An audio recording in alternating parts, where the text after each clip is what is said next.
Hamlet. Events before the start of Hamlet set the stage for tragedy. When the King of Denmark, Prince Hamlet's father, suddenly dies, Hamlet's mother, Gertrude, marries his uncle Claudius, who becomes the new king. A spirit who claims to be the ghost of Hamlet's father describes his murder at the hands of Claudius and demands that Hamlet avenge the killing. When the counselor Polonius learns from his daughter, Ophelia, that Hamlet has visited her in an apparently distracted state, Polonius attributes the prince's condition to lovesickness, and he sets a trap for Hamlet using Ophelia as bait. To confirm Claudius's guilt, Hamlet arranges for a play that mimics the murder. Claudius's reaction is that of a guilty man. Hamlet, now free to act, mistakenly kills Polonius, thinking he is Claudius. Claudius sends Hamlet away as part of a deadly plot. After Polonius's death, Ophelia goes mad and later drowns.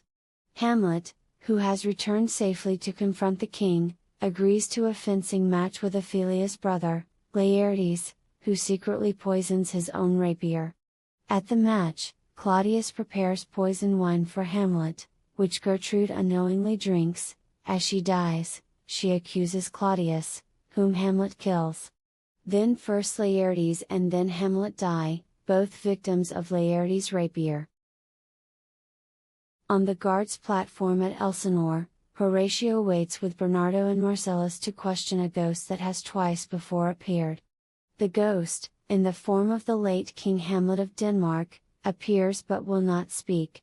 Horatio decides to tell his fellow student, Prince Hamlet, about the ghost's appearance. Who's there? Nay, answer me. Stand and unfold yourself. Long live the king. Bernardo? He. You come most carefully upon your hour. 'Tis now struck 12. Get thee to bed, Francisco.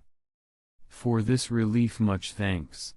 'Tis bitter cold, and I am sick at heart.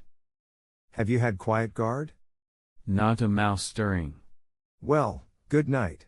If you do meet Horatio and Marcellus, the rivals of my watch, bid them make haste. I think I hear them. Stand ho. Who is there? Friends to this ground. And liegemen to the Dane. Give you good night. Oh, farewell, honest soldier. Who hath relieved you? Bernardo hath my place. Give you good night. Holla, Bernardo. Say, what, is Horatio there? A piece of him. Welcome, Horatio. Welcome, good Marcellus. What, has this thing appeared again tonight? I have seen nothing. Horatio says 'tis but our fantasy, and will not let belief take hold of him touching this dreaded sight twice seen of us. Therefore I have entreated him along with us to watch the minutes of this night, that, if again this apparition come, he may approve our eyes and speak to it. Tush, 'twill not appear. Sit down a while, and let us once again assail your ears, that are so fortified against our story, what we have 2 nights seen. Well, sit we down, and let us hear Bernardo speak of this. Last night of all, when yon same star that's westward from the pole had made his course to illume that part of heaven where now it burns, Marcellus and myself, the bell then beating one. Peace, break thee off. Look where it comes again. In the same figure like the king that's dead. Thou art a scholar. Speak to it, Horatio. Looks he not like the king? Mark it, Horatio. Most like. It harrows me with fear and wonder. It would be spoke to. Speak to it, Horatio. What art thou that usurps this time of night, together with that fair and warlike form in which the majesty of buried Denmark did sometimes march? By heaven, I charge thee, speak. It is offended. See, it stalks away. Stay. Speak. Speak. I charge thee, speak. 'Tis gone and will not answer. How now, Horatio, you tremble and look pale. Is not this something more than fantasy? What think you on't? Before my God, I might not this believe without the sensible and true avouch of mine own eyes. Is it not like the king? As thou art to thyself. Such was the very armor he had on when he the ambitious Norway combated. So frowned he once when, in an angry parle, he smote the sled poleaxe on the ice. 'Tis strange. Thus twice before, and jump at this dead hour, with martial stalk hath he gone by our watch. In what particular thought to work I know not, but in the gross and scope of mine opinion this bodes some strange eruption to our state. Good now, sit down, and tell me, he that knows, why this same strict and most observant watch so nightly toils the subject of the land, and why such daily cast of brazen cannon and foreign mart for implements of war, why such impressive shipwrights, whose sore task does not divide the Sunday from the week? What might be toward that this sweaty haste doth make the night joint laborer with the day? Who is he that can inform me? That can I.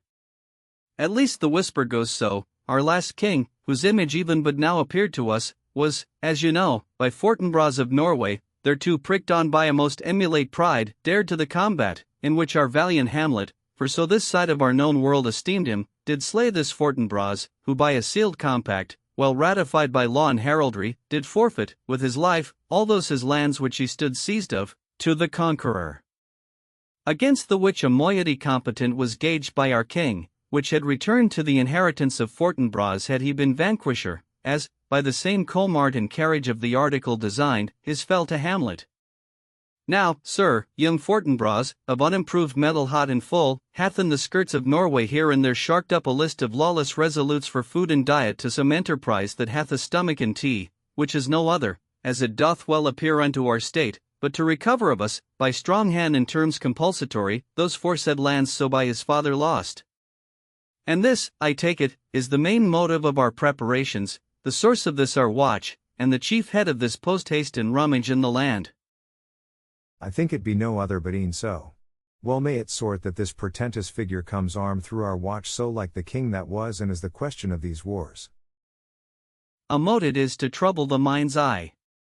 In the most high and palmy state of Rome, a little ere the mightiest Julius fell, the graves stood tenantless, and the sheeted dead did squeak and gibber in the Roman streets, as stars with trains of fire and dews of blood, disasters in the sun, and the moist star, upon whose influence Neptune's empire stands, was sick almost to doomsday with eclipse. And even the like precurse of feared events, as harbingers preceding still the fates and prologue to the omen coming on, have heaven and earth together demonstrated unto our climatures and countrymen. But soft, behold! Lo, where it comes again. I'll cross it though it blast me to, stay, illusion. If thou hast any sound or use of voice, speak to me. If there be any good thing to be done that may to thee do ease and grace to me, speak to me. If thou art privy to thy country's fate, which happily foreknowing may avoid, oh, speak. Or if thou hast uphoarded in thy life extorted treasure in the womb of earth, for which, they say, you spirits oft walk in death, speak of it. Stay and speak, stop it, Marcellus. Shall I strike it with my partisan? Do, if it will not stand. 'Tis here. 'Tis here. 'Tis gone. We do it wrong, being so majestical, to offer it the show of violence, for it is as the air, and vulnerable, and our vain blows malicious mockery. It was about to speak when the cock crew. And then it started like a guilty thing upon a fearful summons.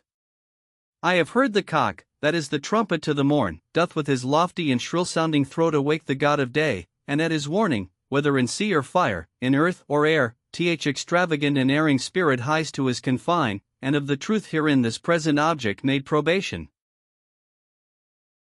So have I heard and do in part believe it. But look, the morn in russet mantle clad walks o'er the dew of yon high eastward hill. Break we our watch up, and by my advice let us impart what we have seen tonight unto young Hamlet, for, upon my life, the spirit, dumb to us, will speak to him. Do you consent we shall acquaint him with it as needful in our loves, fitting our duty? Let's do tea, I pray, and this morning know where we shall find him most convenient.